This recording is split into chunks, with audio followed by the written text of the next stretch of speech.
Buenas tardes, apreciados amigos. En este séptimo evento, de nuevo en el contexto de la serie que llamamos Venezuela tiene un plan, denominado Situación actual de la producción agrícola en el país, procuraremos aclarar las necesidades y solicitudes que tiene nuestra nación en este sector tan importante para el desarrollo económico. En esta oportunidad, destacados profesionales venezolanos, especialistas en la materia y que a diario atienden los requerimientos del sector, nos mostrarán una perspectiva más amplia del actual escenario agrícola en Venezuela. Estarán con nosotros Celso Fantinel, Juan Luis Hernández y Carlos Eduardo Albornoz.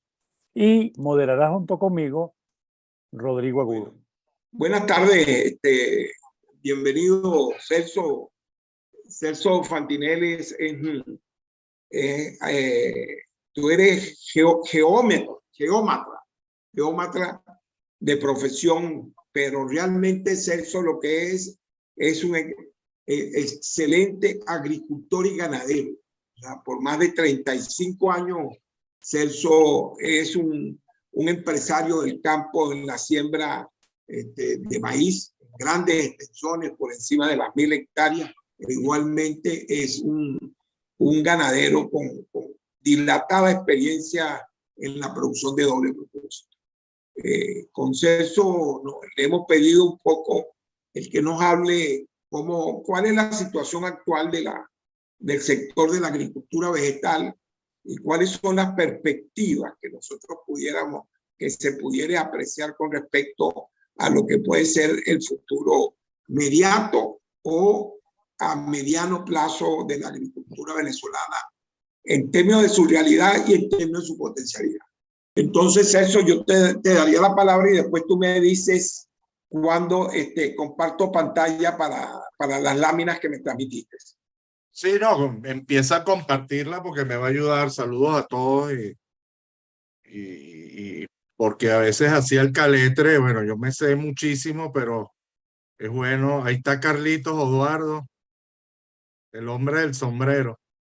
Sí, bueno, mira, realmente, fíjate que el 2021 fue un año de recuperación luego de la caída del 18, 19, 20, donde logramos que casi todos los rubros vegetales se dolarizaran en lo que tiene que ver su cobro, porque todavía habían quedado rubros rezagados, sobre todo las hortalizas, pero en el caso ya de los cereales, maíz y arroz, y se había rezagado también caña de azúcar, comenzamos a percibir el pago de nuestras cosechas en dólares, y eso, miren, fue muy bien aprovechado, porque con esos dólares nos volteamos con nuestros ahorros y compramos insumos de cara a lo que iba a ser el año 2022. En algunos casos insumos caros. Al principio fueron insumos a muy buen precio, pero luego de que creíamos que decretarse un poco el fin de la pandemia y viene esta guerra ya Rusia-Ucrania, se dispararon los precios de los fertilizantes, de los nitrogenados, y realmente subieron los costos de producción. Y de ahí, mira, tuvimos un buen norteverano, de verdad, espectacular, con lo que tiene que ver con clima. Agronómicamente, los rubros norteveranos se dispararon en productividad. Hablamos de frijol chino, de exportación, casi 80.000 toneladas, y en la región, todo lo que es Sudamérica, creo que solamente Argentina se nos acerca a 50.000 toneladas. Tuvimos la producción también de la ajonjolí para exportación, más de 7.000 toneladas. Ni hablar de la cebolla, ni hablar del tomate allá en los llanos, ¿sabes? El tomate de industria. Y realmente creíamos que íbamos por buen camino. El arroz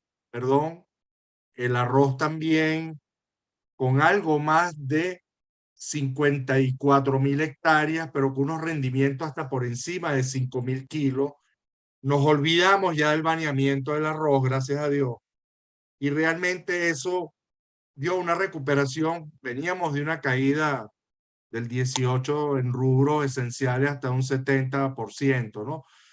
Por supuesto, cuando te mides año a año, hay crecimiento, pero paradójicamente a todo esto, ya veníamos viendo el azúcar igual, por segundo año consecutivo crece 18%, buenos ingresos para los productores, los centrales también nos cancelan a los productores, y ahí vimos cómo se sembraron más hectáreas de caña, cómo los rendimientos también van subiendo, y vamos al rubro bandera, que es el maíz. Nos preparamos, había más o menos para sembrar 300.000 hectáreas de lo que yo digo maíz que va para industria, porque lo que da, por ejemplo, el gobernador de Guárico, que entrega a lo mejor 100.000 bolsas de maíz, que yo no sé dónde las saca, me imagino que es maíz ya comercial, que va para industria, lo embolsan y se lo dan a los pobres productores, y el hombre dice que su estado siembra más de 250.000 hectáreas entre maíz y arroz,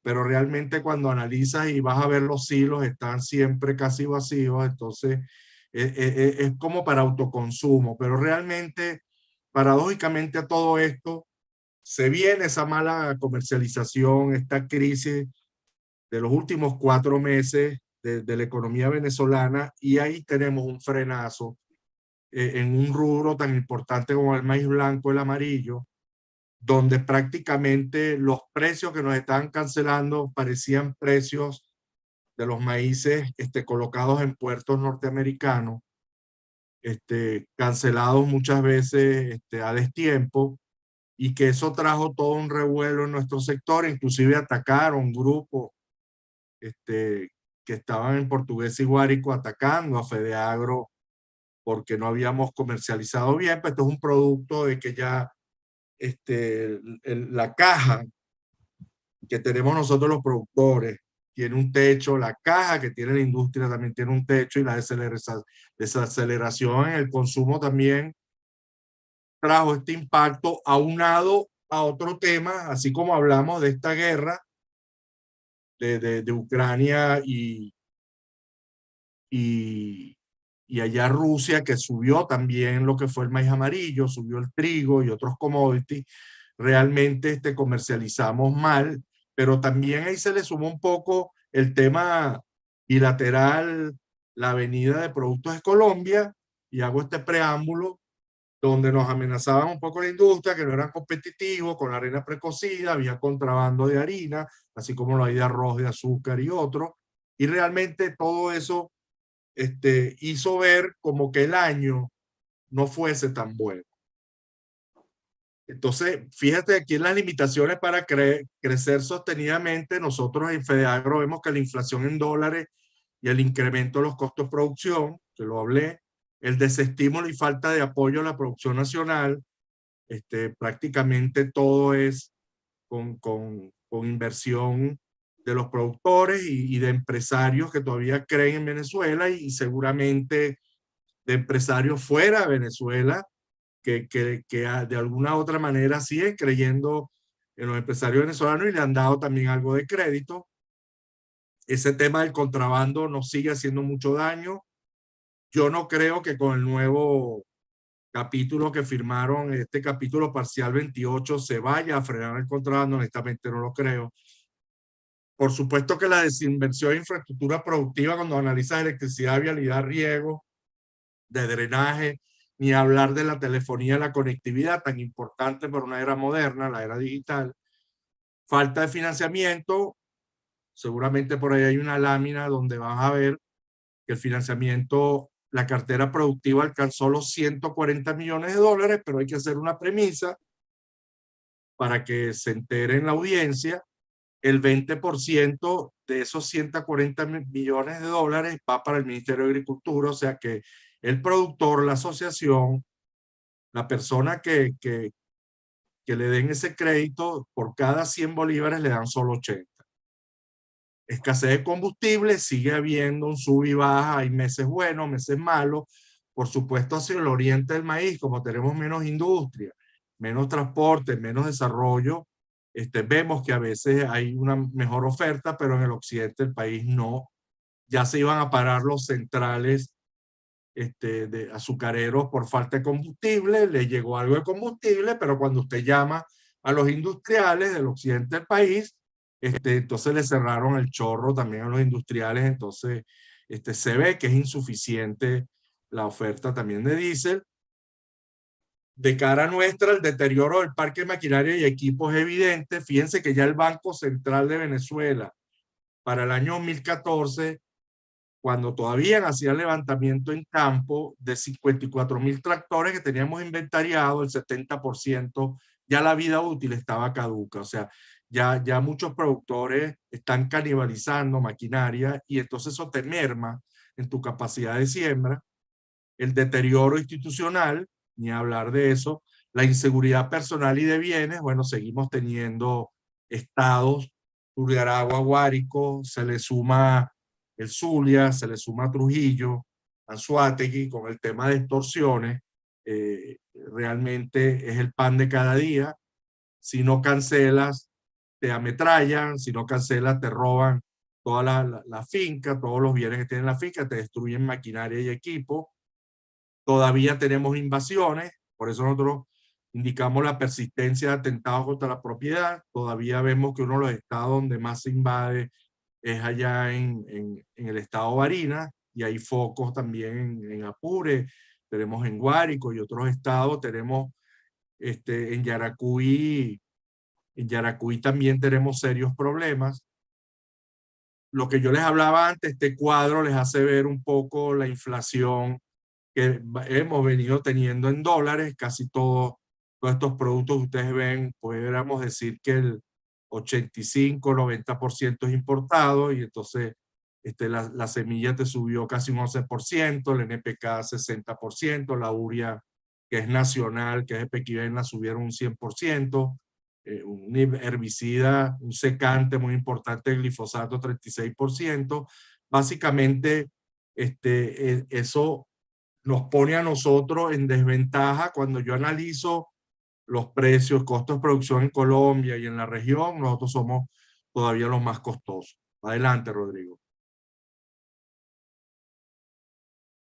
Cuando muchas personas a veces y los arriesgados del Twitter nos hablan de libre mercado, competencia, oferta y demanda, cómo quisiera que nuestros productores, todos mis productores, todas mis asociaciones de FEDEAGRO estuvieran en Norteamérica, en Europa, porque vean nada más esto, la erogación, el apoyo a la agricultura que reciben muchos productores en el mundo, alcanza un orden de 1.972 millones de dólares diarios.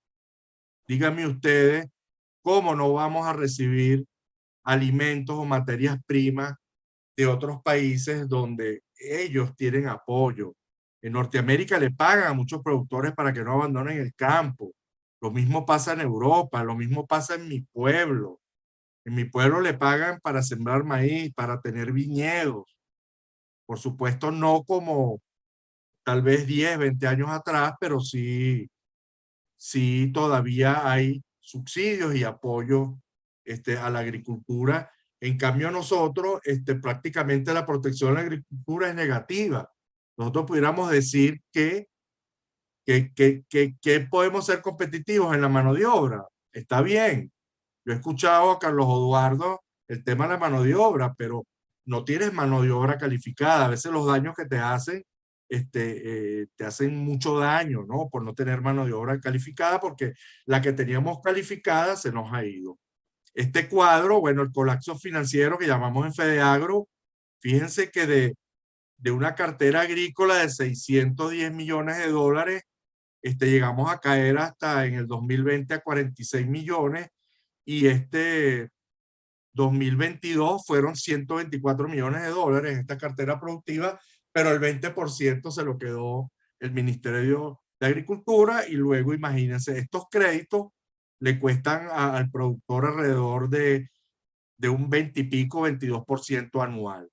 Esta lámina, que antes era como un pavo real, bueno, seguimos viendo la compleja red institucional. Realmente algunos se han desaparecido, otros han quedado, y ahora tienes un forcejeo en lo que es Ministerio de Finanzas, Ministerio de Agricultura, Ministerio de Alimentación, realmente de Comercio. Entonces no entendemos, nuestro Ministerio Natural, que es el de Agricultura, no está haciendo su labor.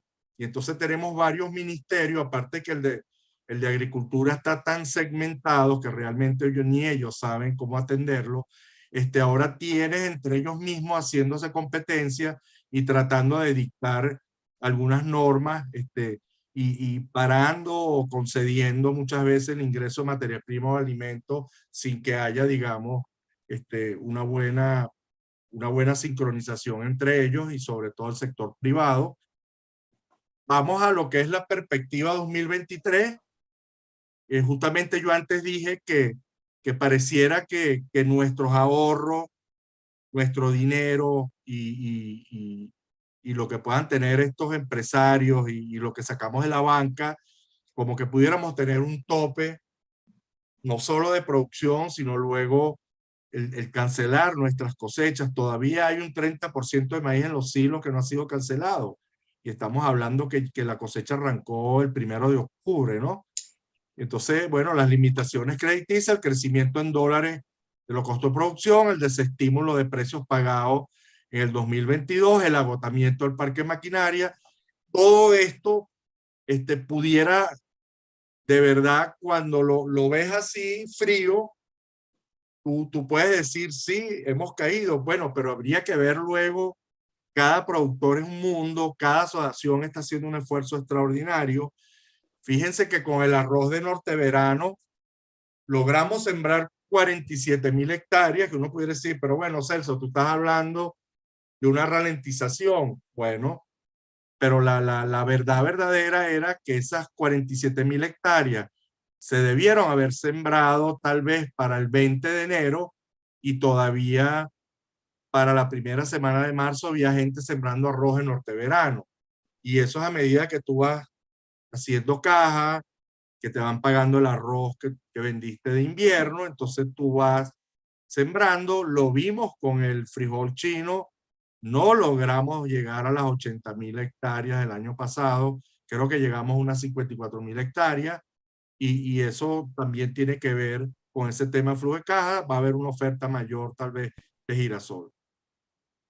Para atender la demanda de gasoil, bueno, para el ciclo invierno 2023 se requieren más o menos unos 12.000 barriles diarios. Por supuesto, este volumen, cuando viene el pico de siembra o el pico de cosecha, es cuando más problemas nos trae.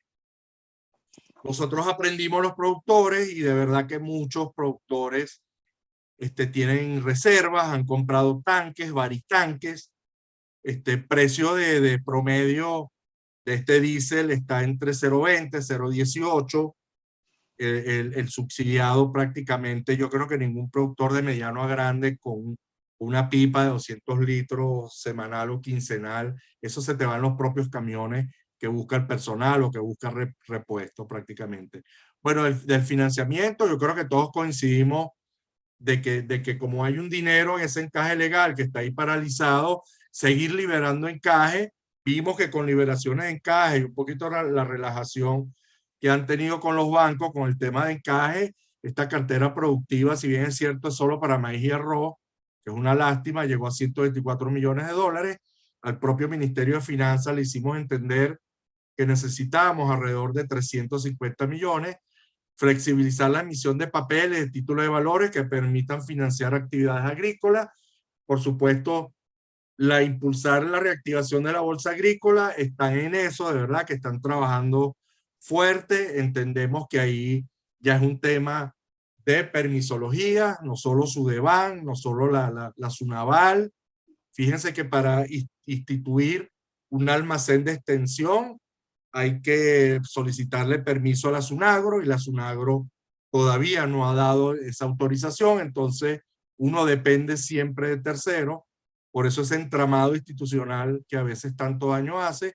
Luego, nosotros vemos en FEDEAGRO ese tema importante que lo hay en Colombia, pero de establecer incentivos fiscales para el apoyo financiero del sector agroindustrial que pueda brindarle a la agricultura, crear estos fondos de desarrollo de rubros básicos o contribuciones para fiscales que tanto bien le han hecho aquí al hermano país de Colombia y seguramente en otros países lo tienen, y eso también puede servir para comprar seguros agrícolas, cosas que nosotros no tenemos, asegurar cuando la cosecha baje de precio. O sea, ellos lo utilizan para tecnología y también para investigaciones, ¿no? El tema de lo que hablábamos sobre la competencia de las importaciones y contrabando, si bien es cierto los 2 últimos años, en el propio enero, a solicitud de FEDEAGRO, hemos logrado hacer balances de rubro con estos ministerios que les hablé antes, con los industriales. Teníamos alrededor de una década que Venezuela no hacía un balance de rubros y que realmente es tan importante. Habíamos llegado a acuerdos en el año 2022 de los meses que se podía importar maíz blanco, maíz amarillo, arroz, azúcar, y realmente eso no se lleva a cabo, realmente sigue digamos, desordenado. El tema del contrabando sigue. El mismo Petro dijo que hay más de 200 trochas, ni hablar por el lado de Brasil. Las alcabalas también, que tenemos serios problemas. Y cuando vemos este tema que es importante de la inversión bruta, imagínate, vialidad agrícola que hablamos, prácticamente, según Iván Gil, el ministro nos decía que el levantamiento que ellos habían hecho al Ministerio de Agricultura, nosotros tenemos 22.000 kilómetros de vialidad agrícola. Imagínense la inversión que hay que hacer. Seguramente el 95% está destruida. La electrificación rural, ya tenemos muchos caseríos, pueblos, ciudades donde del trifásico, del 220 trifásico, a veces tienes una sola fase o nada. El riego, vemos las dificultades que hay en las Majaguas, vemos las dificultades que tenemos en represas como allá de Calabozo, ni hablar de drenaje con el tema ya lo que ha pasado en el sur del lago, lo que ha pasado en el río Zulia. Todo eso tiene que ver ya los problemas en la montaña, la tala indiscriminada de los árboles, un poco para usar árboles maderables y otros para cocinar, y realmente todo esto pudiera traer esos problemas, digamos, de seguir recuperando, de seguir en un crecimiento, porque es que realmente los productores todavía están, y vemos que para este año hemos hecho un levantamiento de los insumos que han llegado al país, y realmente en el rubro maíz, solamente en el rubro maíz, se pudieran sembrar 350.000 hectáreas. Por supuesto, lo que se le ha dicho al gobierno y lo que uno ve en estas láminas, el gobierno cree que es solo un problema de insumo. Y esto es un problema ya, que nosotros tenemos todo tipo de estos problemas, desde la infraestructura, desde la inseguridad, desde el acceso a financiamiento, y ahora tenemos otra nube negra, que es el tema de la caída del poder adquisitivo, el consumo del venezolano. La industria, por ejemplo, no se retrata. Muy tímidamente ellos indican a veces algunas cifras de caída de producción, pero nosotros como sector primario nos damos cuenta porque se queda el maíz en los silos y arroz en los silos. Entonces eso es un indicativo, y azúcar en los silos, y ni hablar de las hortalizas, Rodrigo, ni hablar de las hortalizas que prácticamente están a pérdida y se regalan en el campo. Rodrigo, tienes Celso, la palabra, ¿no? Tienes la pregunta que quieras hacer. Perdón, Celso. Bueno, un poco oyendo tu presentación, siento que, bueno, hay una realidad que aparentemente hay una pequeña reactivación por esfuerzo propio y del propio sector privado, porque no hay financiamiento, hay dificultades en la parte de los servicios, etcétera, y el compromiso ha llevado a esa pequeña reactivación que, según el cuadro inicial que tú señalas, estamos en promedios de producción de los años 70, de los años 80. Ahora, interpreto que toda esa problemática que tú señalas, falta de financiamiento, inseguridad jurídica, falta de servicios, etcétera, pueden ser un freno para poder mantener ese crecimiento o esa pequeña mejoría que se está experimentando en términos sustentables en el tiempo. Y para eso, bueno, habría que negociar. Pero hay una realidad que desde hace 2 meses está presente.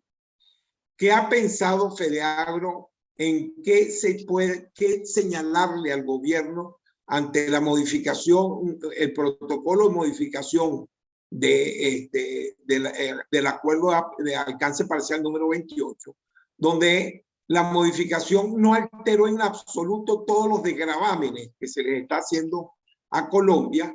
Lo que liberó o profundizó fue en desgravámenes de Venezuela para allá. Pero nosotros tenemos, como tú lo acabas de señalar en la primera lámina, una producción de los años 70, ¿no? Y estamos compitiendo con un país que está en crecimiento, que tiene fondos parafiscales, que tiene financiamiento. ¿Qué piensan ustedes que se le debe proponer al gobierno para buscar ese equilibrio, la economía, que es la única posibilidad de sustentar o sostener lo que puede ser un acuerdo de libre comercio entre los dos países? Sí, una premisa. Recuérdate que la columna de la izquierda es consumo deseable, que es el consumo que indican los expertos que deberían, carbohidratos, calorías, ¿sabes? Y que debe consumir, y proteína, ¿sabes? Un ser humano. Porque si vas al consumo real, entonces nosotros estamos produciendo ya el rubro maíz por encima de un 80%, en arroz y azúcar igual van a estar por cercano al 60%, ¿no? Y en hortaliza, entonces tienes plenitud de oferta de hortaliza. Me copian. Aquí lo grave es que lo poco que se produce, lo poco que se vende, si entran estos productos de Colombia libre de arancel con otras condiciones, porque aquí también el peso fiscal sobre los alimentos, aquí hay industrias que hablan que pesa hasta un 15%, tema IGTF, locales, nacionales, el transporte se les ha aumentado el 400% en 3 años. O sea, yo no veo empresas a lo mejor del occidente llevando productos para el oriente del país, porque no le va a dar la base. Pero yo sí echaría para atrás ese convenio. Como todo siempre fue un show de hacer y que unas mesas, Petro había dicho que iba a ser de igualdad a igualdad, pero si no fue, los colombianos, entiendo, de haber sido de otra manera no lo firmaban, ojalá no lo hubiesen firmado, pero está una barrera. Lo único que tenemos, la única cartica que podemos tener es la barrera de los fitosanitarios, de los permisos sanitarios, Rodrigo. Y otra cosa, si viene legal, ¿cómo vas a cobrar tú estos alimentos que le vas a enviar aquí a Venezuela? Eso pudiera ser algo, una carta que pudiera jugar a favor de nosotros, ¿no? Porque lo que viene por contrabando, Dios mío, yo no sé qué es, yo no sé si es lavado de dinero, si ahí tiene que ver narco, porque son productos mucho más económicos. Yo analizo los fletes, porque a mí me dicen que los fletes en Colombia son mucho más económicos que Venezuela, pero veo los fletes de materia prima de maíz y tienen flete hasta de $40 la tonelada, y eso no lo tenemos aquí en Venezuela. ¿Cómo no? Posiblemente un kilo de harina de maíz allá cueste 80 centavos de dólar producirlo. Aquí 92, 90, no lo sé. Pero, y entiendo que en hortalizas, Rodrigo, antes de perder igual un kilo de papa en Colombia, prefieren venderlo a pérdida aquí, recuperar algo, debe ser, o es que vienen otras cosas en esos camiones que nosotros no sabemos, que hay alijos, ustedes saben, de droga que se consigue, porque la droga, yo no sé si viene por vía aérea o terrestre, pero es así. Pero entiendo que si viene por vía legal, o sea, instrumentar luego, tienes un BCB que está sancionado. No, que los bancos pueden trabajar con pesos y bolívares, dólares. Bueno, eso lo veremos. Yo creo que también para el verdadero empresario colombiano, el serio, yo creo que lo va a pensar antes de vender productos, alimentos aquí, y esa dificultad que tiene para justificar el cobro de ese dinero. Imagínate abriendo cuentas custodias aquí o llevándose maletines de dinero en efectivo, no lo sé. No lo sé, o llevándolos a Cúcuta, haciendo el manejo financiero que hacían en Cúcuta con los bolívares, los pesos, los dólares. Pero bueno, pudiera ser una carta a favor, pero sí, este acuerdo parcial 28 no ayuda al sector primario, no ayuda al sector transformación, el sector comercio no ayuda y realmente luego habría que analizar, ellos son más competitivos porque la calidad de los alimentos es similar a Venezuela. Recuérdate que Venezuela tiene normas y regulaciones como de país rico y ya no lo somos. Eso debería revisarse. Yo estoy seguro que en Colombia hay alimentos de menos calidad y que tienen otro target de población que compra esos alimentos. La proteína animal, la salchicha, tienen 18% como las venezolanas, o es que tienen 6%. Es kilo completo, es 900 gramos. Todas esas cosas que el consumidor, tú sabes, uno, hasta como consumidor, a veces uno se va por lo más económico, pero uno no lo analiza. Hay productos falsos, están falsificando harinas precocidas de empresas allá buenas en Colombia, aceites, de manera que hay que tener cuidado, pero con el tema de hortalizas igual, van a quebrar los hortaliceros.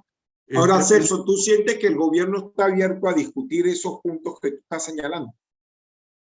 No, yo no creo que aquí haya ya discusión, tú lo sabes, Rodrigo, y los expertos que nos escuchen, que hayan trabajado este tema. Yo estoy seguro que no hay vuelta atrás. Aquí en junio, ¿qué vamos a revisar, Rodrigo? No vamos a revisar nada. Aquí nosotros no vamos a competir. Mira, si no, yo creo que vamos a pasar con Juan Luis y dejamos unas preguntas al final, pero el comentario que yo le quería hacer a Celso es que de tu interpretación y de tu lectura y de todos los hechos que nos mostraste, es que definitivamente no hay una visión global del gobierno sobre lo que requiere la producción agrícola. O sea, es una cosa como, o sea, visión no la veo, ¿eh? Bueno, no, una visión, lo que hay es un poco de pragmatismo. Sí, pero puntual. Y más nada, pero una visión a mediano y largo plazo de lo que quieren en la agricultura, porque si no ya le hubiesen colocado alguna barrera arancelaria a estas materias primas, estos commodities. Cualquier gobierno del pasado lo hubiera hecho. Dale la palabra a nuestro Juan Luis. Juan Luis tiene la palabra, tiene el micrófono apagado, Juan Luis.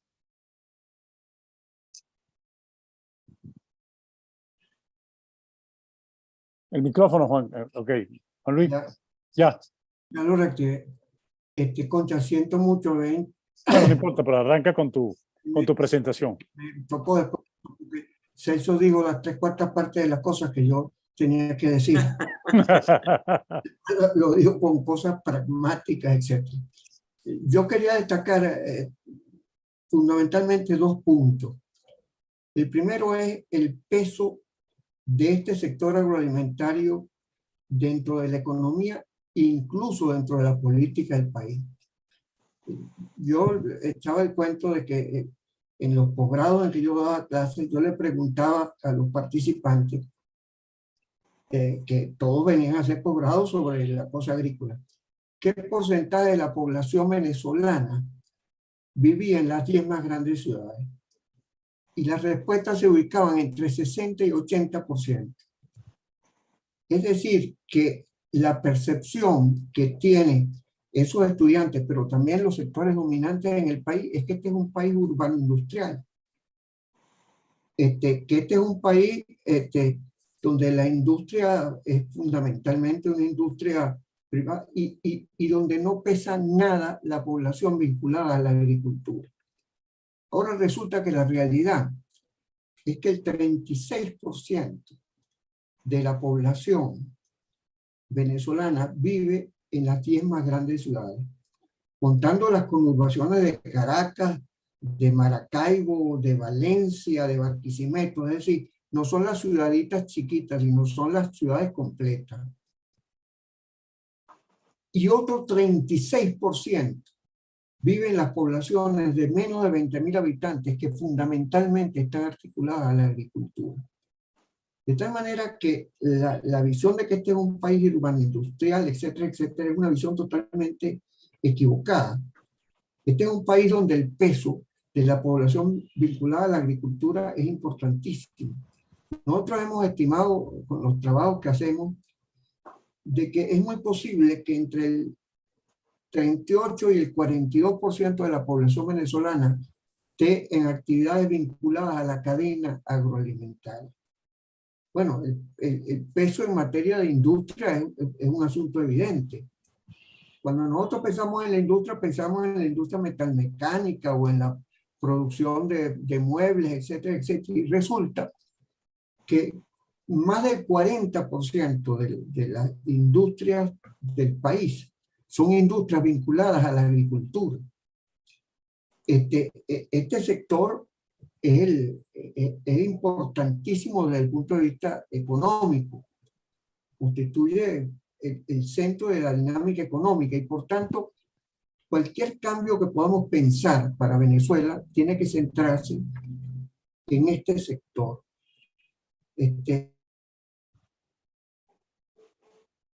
Este sector ha sido el centro de la intervención del Estado en el régimen chavista y también el centro de su fracaso, porque aquí es donde se han producido los desastres más importantes que incluso se evidencian en materia electoral. ¿Cómo es posible que el chavismo haya perdido en Barinas, que haya perdido en Cojedes, en aquellos lugares donde el peso del sector agroalimentario era extremadamente importante? Bueno, porque lo que ha pasado es que en este sector agroalimentario, y nos referimos a un sector que no es simplemente la agricultura, sino que es la producción de insumos para la agricultura, insumos, maquinarias y equipos para la agricultura y mantenimiento de ellos. Es también la producción agrícola primaria, pero es también la comercialización, el almacenamiento, la agroindustria, la distribución mayorista y minorista de alimentos y hasta el consumo de alimentos. Ese sector es el centro de la dinámica económica y política del país. Y ese sector ha sufrido la crisis más profunda. No se trata, a mi juicio, de una crisis circunstancial que pasa en todos los países, porque de repente hay un periodo en el cual los precios no son buenos, etcétera, etcétera. Se trata de una catástrofe económico-social. Esa catástrofe económico-social se traduce en un deterioro brutal del sector agroalimentario que va desde las poblaciones pobres. Nosotros hacemos una encuesta en 108 poblados vinculados a la agricultura. En esos 108 poblados no solamente es que no hay mejoría, es que el deterioro progresivo ha continuado. Y en eso tiene mucho que ver algo que señaló Celso, con muchísimo tino, que es el deterioro de toda la infraestructura general y también del equipamiento de los productores, pero también del equipamiento de la población, de sus casas, de lo que tienen. Y eso se está produciendo y eso es la base de la emigración de 7 millones de venezolanos hacia el exterior, de los cuales, si nos ponemos a ver la cuenta, el número de migrantes que van a Estados Unidos, a Europa, etcétera, etcétera, que son relativamente los más privilegiados, es relativamente muy poco. La fracción mayor son gente de pequeños poblados que tiene que irse porque no haya cómo mantenerse en el país. Entonces, en ese marco, considerando que la crisis es estructural, yo pienso que lamentablemente no existen posibilidades reales de recuperación significativa. Eso no quiere decir que no haya movimientos y posibilidades, etcétera, etcétera, en algunos sectores, sino que no hay posibilidades reales de recuperación significativa del país en el sector agroalimentario sin que no haya un cambio del régimen político económico. Porque sin ese cambio del régimen político económico es imposible recuperar el financiamiento que se requiere para mejorar los elementos de la producción, del consumo, de la infraestructura, etcétera, etcétera. No es posible tampoco en ese marco que se den los cambios tecnológicos que tenemos que producir y producir aceleradísimamente. De tal manera que creo que tenemos que pensar que a pesar de que se pueden aprovechar oportunidades que están presentes en cultivos y en áreas, etcétera, etcétera, tenemos que pensar en que poniendo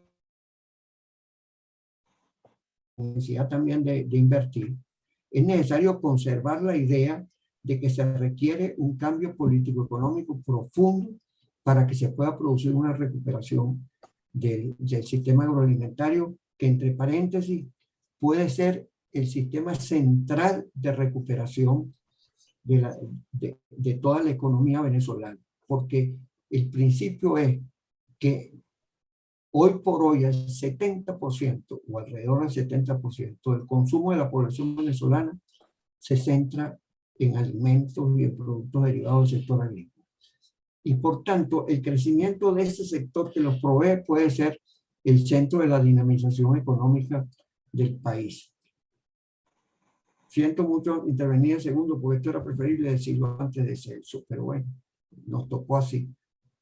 Juan Luis, una pregunta, interpretando un poco la afirmación que tú estás haciendo, yo te haría una pregunta un poco de juego de palabras. O sea, ese cambio profundo de la estructura económica es para reconstruir el país al que tuvimos durante 90 años o para construir un nuevo país donde Correcto. el sector agroalimentario tenga un rol fundamental en el desarrollo. O sea, ¿cuál es tu opinión? La segunda que dijiste. Correcto. Es sencillamente construir una nueva dinámica, porque tenemos que recordar que el deterioro del sector agroalimentario, y entre paréntesis, en buena medida la causa de la victoria de Chávez, deriva de lo que sucedió durante bastantes años en el régimen democrático con el sector agroalimentario. El deterioro que se había producido en el país desde el punto de vista político en todas las regiones agrícolas del país era brutal, solo comparable con lo que se está produciendo ahora en el régimen de Maduro. De tal manera que no creo que se trata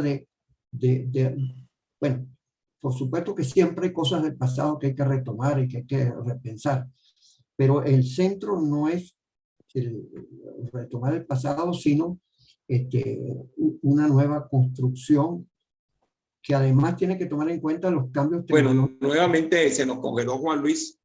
Aprovecho No. darle las gracias a Juan Luis Hernández por su presentación y la dimensión, y creo que una de las conclusiones de lo que ha señalado Juan Luis es empezar a romper el paradigma de que Venezuela, el cambio es para favorecer una estructura fundamentalmente urbana, cuando realmente el grueso de la población venezolana está vinculada a la actividad económica agroalimentaria. Porque ciertamente cuando uno llega a Carigua, cuando uno llega a Barinas, cuando uno llega a San Carlos de Cogede, o cuando uno llega, ¿qué puedo decir?, a un Maturín, siendo un país petrolero, el tema de la agricultura y los agricultores están pendientes y forman parte de esa economía. Y bueno, Sí, y ahora te doy la palabra a Emilio. Yo creo que una de las cosas que me llamó la atención en la presentación de Juan Luis, y que no lo había pensado en esa manera, pero tiene mucha lógica, es decir, que la diáspora que tenemos estaría constituida mayoritariamente, según lo que él dice, de gente proveniente del campo o de las pequeñas ciudades y pueblos. O sea, eso es un factor importantísimo, porque es lo que si ese es el sector que está más impactado, el que está desesperado por irse, es porque simplemente no tiene ninguna posibilidad de sobrevivir. Y el otro punto que fue muy oportuno en lo que tú dijiste, Rodrigo, es que vamos a dejar de hablar de reconstruir.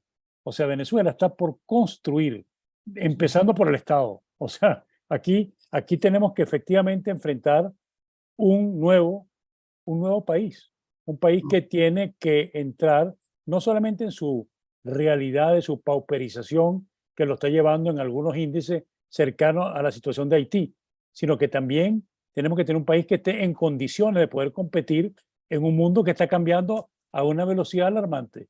Entonces yo creo que, y estoy totalmente de acuerdo con Juan Luis, de que el sector agrícola, siempre que resolvamos el problema de la energía, que es fundamental para que el sector agrícola funcione, gas, vialidad, nosotros vamos a tener pronto un chat sobre infraestructura, porque es que todo tiene que ser pensado de nuevo, construido de nuevo, para un país de una dimensión distinta, pero un país que mire hacia el futuro.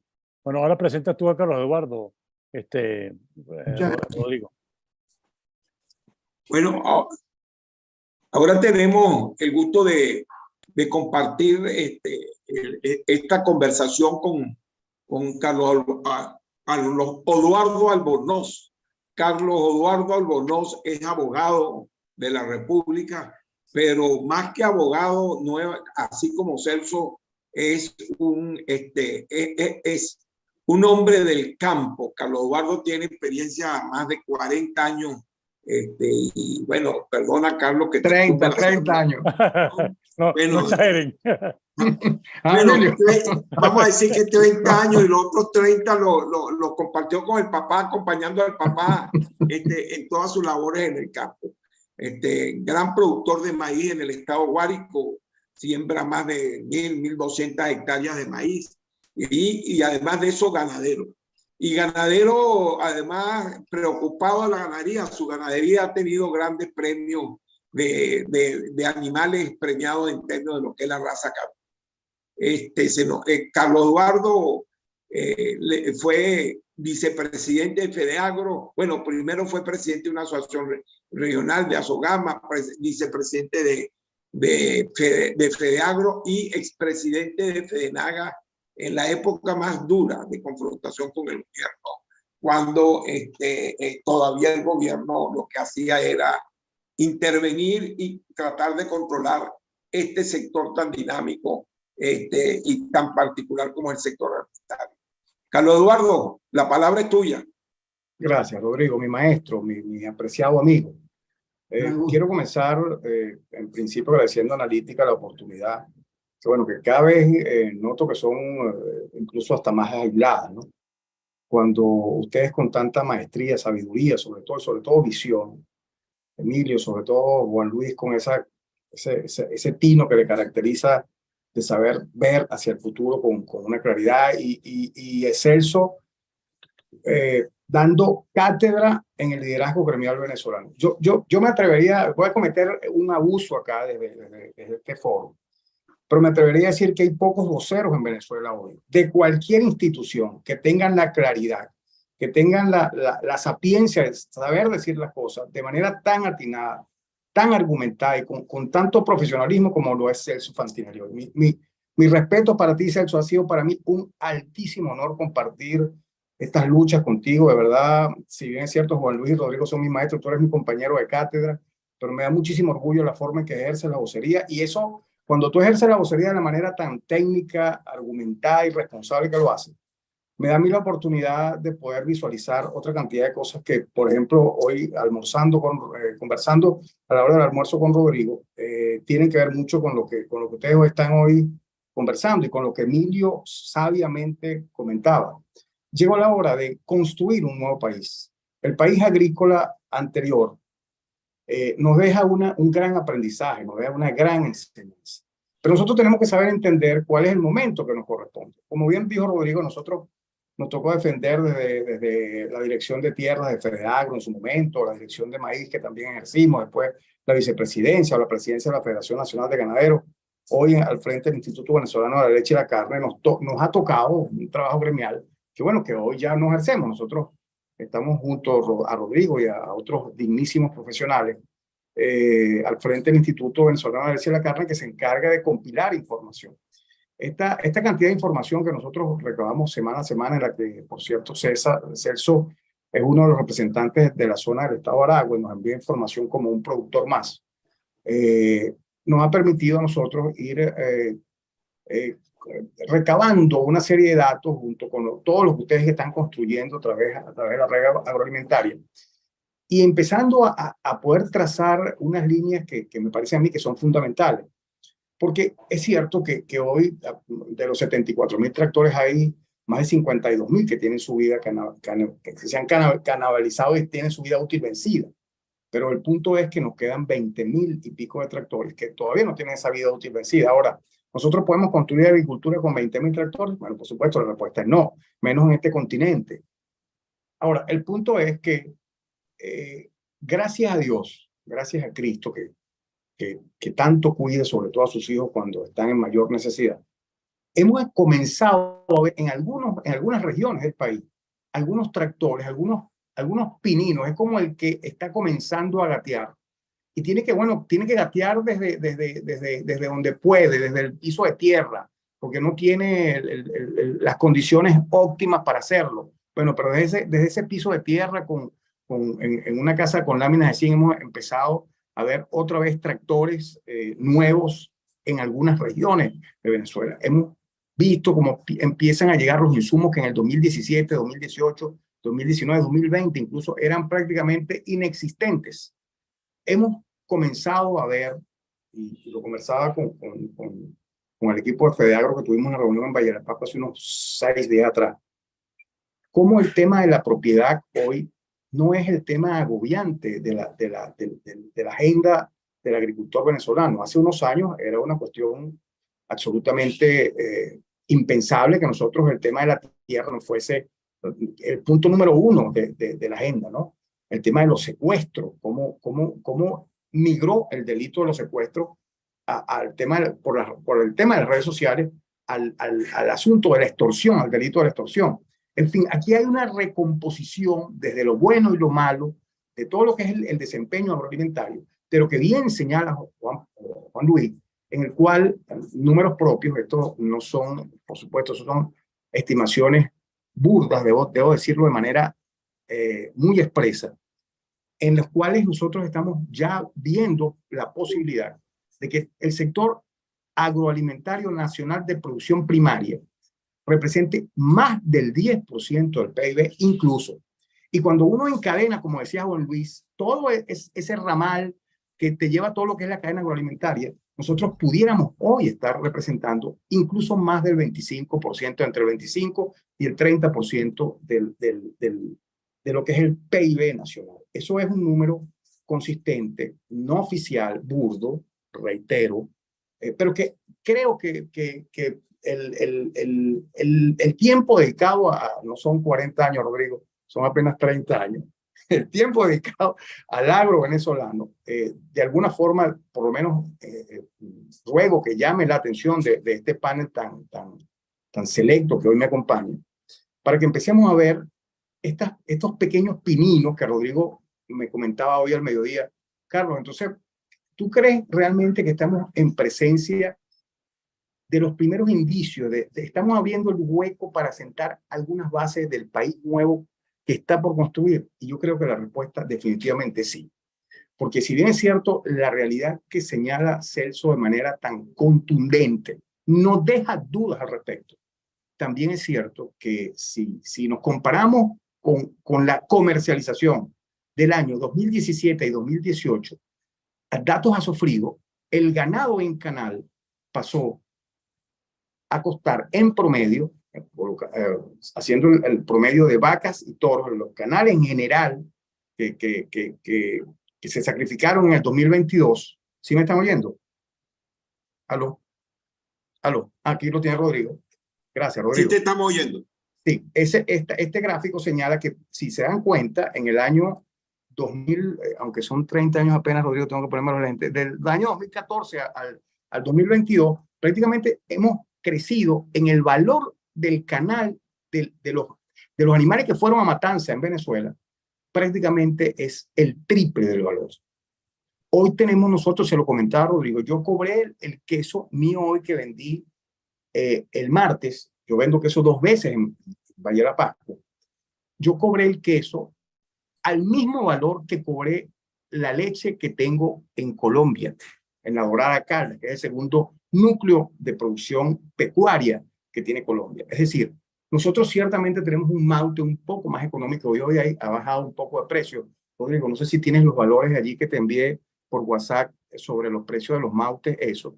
Ahí está el del toro en pie. Había si ustedes pueden ver, cómo ha crecido el valor del toro en pie en los últimos años. En el 2022 se consolida con un valor muy referencial al resto del continente. Incluso hoy que tiene Brasil un caso de vacas locas y que China prohíbe la entrada de ganado proveniente del Brasil. En ese caso está al norte del Brasil y ya hay serios indicios que van a permitir que Brasil rápidamente recupere su mercado. Pero en este momento Uruguay se beneficia de manera contundente, al igual que Argentina, de ese trance que vive Brasil. Brasil hoy tiene unos animales que al productor está costando incluso menos que lo que recibe el productor venezolano. Es decir, hay algunos factores que tenemos que tomar en cuenta. La dolarización y comercialización de nuestro producto, que es una bandera que le costó a Armando Chacín, y saco su nombre a relucir, momentos muy difíciles porque fue amenazado de manera personal, incluso por los más altos poderes del Estado, porque pedía que se dolarizara lo que nosotros estábamos produciendo para poder ser relativamente competitivos con el resto del continente. Se han dado luchas enormes, se han dado luchas fabulosas, pero que han sembrado Emilio, Rodrigo, Juan Luis, Celso y a los que nos acompañan, a las pocas personas que nos acompañan hoy acá, han sembrado las bases del país agrícola que tenemos que construir entre todos, que están las condiciones para que sea sustentable esta pequeña luz que estamos recibiendo al final del túnel. Por supuesto que no, la respuesta es no. Ustedes lo han desmenuzado de manera absolutamente profesional. Pero también es cierto que hay un conjunto de hombres y mujeres que siguen haciendo un esfuerzo fabuloso, que siguen empeñados en autofinanciarse, en buscar alternativas, en asociarse, en crear figuras asociativas. Lo decía Celso, la gente de la bolsa trabajando sin parar para tratar de comercializar nuestros productos y quitarnos el impuesto de las grandes transacciones, que no es un impuesto a las grandes transacciones, sino que afecta, como Celso esta mañana comentaba en un programa de televisión, de radio, al consumidor en casi un 15% del valor de las cosas que consume. Es decir, hay muchísimas cosas por hacer, pero también es cierto que hoy nosotros en Venezuela, lo comentaba Celso, el precio del combustible es alrededor de 18 centavos de dólar. Ese mismo combustible hoy en Colombia cuesta 0,55 centavos de dólar, 0,60 centavos de dólar. Ha tenido un incremento en los últimos 4 meses de manera reiterada. En fin, cuando tú revisas todo lo que es el tema de salarios, prestaciones, cuando tú revisas diversos factores que componen la estructura de costos, el tema de electricidad en otros países es un tema atropellante, es una cosa que te arrebata la mediana rentabilidad con la que tú puedas contar. Tienes que ser extraordinariamente eficiente para poder tener rentabilidad en otros países. Y le digo porque yo soy productor agropecuario en algunas zonas del continente, no solamente en Venezuela, y sé con detalle lo que les estoy conversando. Por eso yo le exigí a mis hijos que el día que se graduaron en la universidad, que me tomé la foto con ellos, con tantísimo orgullo, les dije, bueno, ahora el otro paso que vamos a dar después de terminar esta etapa, ustedes tienen que ir a aprender a trabajar agricultura en Venezuela, ganadería en Venezuela. Ustedes tienen que entregarle al país todo lo que nos ha dado, todo lo que nos ha, lo que hemos decidido mantener en nuestro país, con muchísimo esfuerzo, con muchísimas amenazas, con muchísima persecución, con muchísimas dificultades y obstáculos, pero que de una u otra forma lo hemos logrado mantener. Y es la hora de que ustedes vayan a aportarle a su país.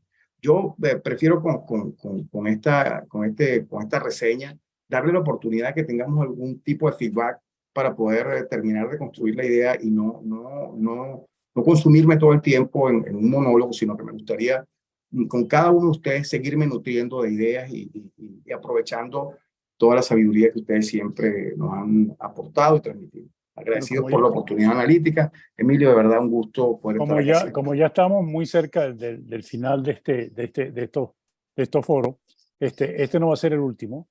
Es más, tenemos uno planificado muy pronto sobre las nuevas exportaciones agrícolas. O sea, los rubros que están exportando y por qué están exportando y cómo están exportando. Y yo creo que esto lo puedes ver, o lo pueden ver ustedes como el inicio, porque yo creo que este es un tema capital. O sea, Bueno, aquí hay varios temas capitales en Venezuela. sin duda.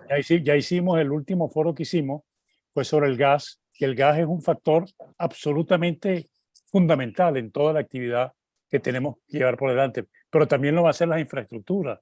Y también, o sea, cada uno tiene su importancia, pero yo sí creo y estoy convencido que este sector que estamos hablando hoy puede ser el gran motor de la construcción del nuevo país. Amén. Porque tenemos las condiciones a nivel global. Ya no somos un Estado como éramos antes, con un Estado con la moneda sobrevaluada. O sea, somos otro país, y ese Somos país lo otro. que tiene que hacer es el esfuerzo de todos nosotros para lograrlo, y pueden contar con analítica siempre como un referente, porque ese es nuestro objetivo. Nuestro objetivo es no traer diagnósticos que nos sobran, no traer quejas, también las sobran. Lo que queremos presentarle a nuestra audiencia son soluciones. Y cada problema de eso tiene soluciones, pero evidentemente, como dijo Juan Ligante, evidentemente sin un cambio en la mentalidad, en la orientación, en la concepción del Estado, o sea, ese va a ser siempre la piedra de tranca. Y yo creo que esa Venezuela, que muchos todavía viven en ella, esa Venezuela ya no existe. Esta Venezuela de hoy es una Venezuela completamente diferente a la que nosotros conocimos hace tus 30 años cuando estabas empezando en esto. Yo tengo un poco más que tú, pero que la he visto muy claramente. Y ese país rentista que conocíamos nosotros y que subsidiaba inadecuadamente a muchos sectores, no, este va a ser un país que tiene que producir para sobrevivir, porque si no produce, simplemente fenece. Bueno, le quiero dar las gracias porque creo que, a menos que quiera decir unas últimas palabras, Rodrigo, porque ya estamos sobre el tiempo y tengo que presentar el próximo evento. Creo que ha sido extraordinario. Bueno, ya lo verán dentro de poco.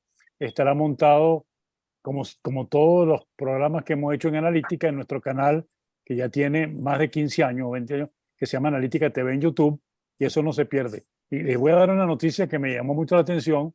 Un profesor de la Universidad Metropolitana me dijo que él quería empezar a dar cursos a sus alumnos utilizando los programas que habíamos grabado acá, porque eran útiles para que conocieran el lado no solamente teórico, sino el lado práctico de la realidad venezolana. Bueno, No, yo lo único sí. que diría, Emilio, es agradecerle a Juan Luis Hernández, Celso Fantinelli y Carlos, en otras palabras, Juan Luis, Celso, Carlos, amigos, gracias por esta oportunidad de poder conversar sobre cómo concluimos en este foro, empezar a hacer, transmitir y entender que si no se trabaja en la organización, en la estructuración, en la consolidación y en las políticas para el sector alimentario, es imposible construir una nueva Venezuela, que es la única opción que tenemos para poder rescatar el bienestar de toda la población. Agradecerle a ustedes por su oportunidad, agradecerte a ti, Emilio, la posibilidad de tocar este tema tan delicado en tu prestigioso programa y serie de programas. Y como tú muy bien lo has dicho, esperamos para una próxima oportunidad hablar no el problema de la producción, sino el problema del consumo, el problema de la seguridad alimentaria. Eso es fundamental. Lo otro que tenemos que aprender es que tenemos que romper con esa visión entrópica de que somos un sector. No, es el sector agroalimentario la base, lo que puede ser el eje de uno de los 3 ejes de la nueva Venezuela, entendiendo que Venezuela tiene oportunidades, tenemos gentilicio, tenemos experiencia y tenemos oportunidades. Lo que falta es que nos pongamos de acuerdo y que logremos ese cambio que nos permita construir una nueva Venezuela. Gracias, Emilio, por la oportunidad. Como lo hablé contigo, nosotros estamos pensando en montar un foro sobre la base de la dicotomía, reconstruir o construir el Estado venezolano. Y uno de los factores fundamentales en esa discusión va a ser el sector agrícola, porque yo creo que Venezuela va a volver a ser, como fue en el siglo pasado, un país que tenía mucho potencial agrícola, y creo que en ganadería éramos importantes, ¿no? Hace 40 años, ¿no? Somos, Emilio, somos todavía el Sí, país somos. Sí, 30, los primeros 30 del rebaño, 23 en producción de queso, segundo en América, En fin, nosotros tenemos todavía muchísimas cosas por No, y dar. cosas Ojalá que en otra oportunidad tengamos tiempo para... no, no, eso para lo vamos, y explicar. pueden contar conmigo que lo vamos a volver a hacer, porque yo creo que hay que insistir en los rubros fundamentales. Solamente pensar, por ejemplo, lo que ha significado en Venezuela la mozzarella de búfala. O sea, inclusive en América Latina y inclusive en Estados Unidos, creo que en Estados Unidos la mozzarella que se hace es de leche de ganado normal. Y nosotros hemos, con esa cultura italiana, manejado con varios, hemos hecho un producto de altísima calidad. Lo mismo en los quesos de cabra. O sea, hay tantas cosas tan fantásticas que lo que tenemos que evidenciarlas y no quejarnos, sino construir. Bueno, muchísimas gracias y anuncio que tenemos un evento mañana, es en la serie de nuestras entrevistas. En este momento está centrada sobre los que participan en las primarias y los líderes políticos que gravitan alrededor de eso. Y mañana, la entrevista de mañana va a ser con Julio Borges. Va a ser a las 5 de la tarde y va en el contexto de varias entrevistas que hemos hecho y otras que seguiremos haciendo, en el que inicialmente será la clase política, los participantes en la primaria, y después se irá orientando hacia los que piensan en el futuro del país de cualquier profesión que sean. Muchísimas gracias por estar con nosotros. Creo que fue un foro muy ilustrativo y que la gente va a aprender mucho de lo que oyeron de ustedes tres hoy. Muchísimas gracias. Gracias, abrazo, Emilio. Gracias por la oportunidad. Saludos. Hasta Saludos a luego. todos. Un abrazo.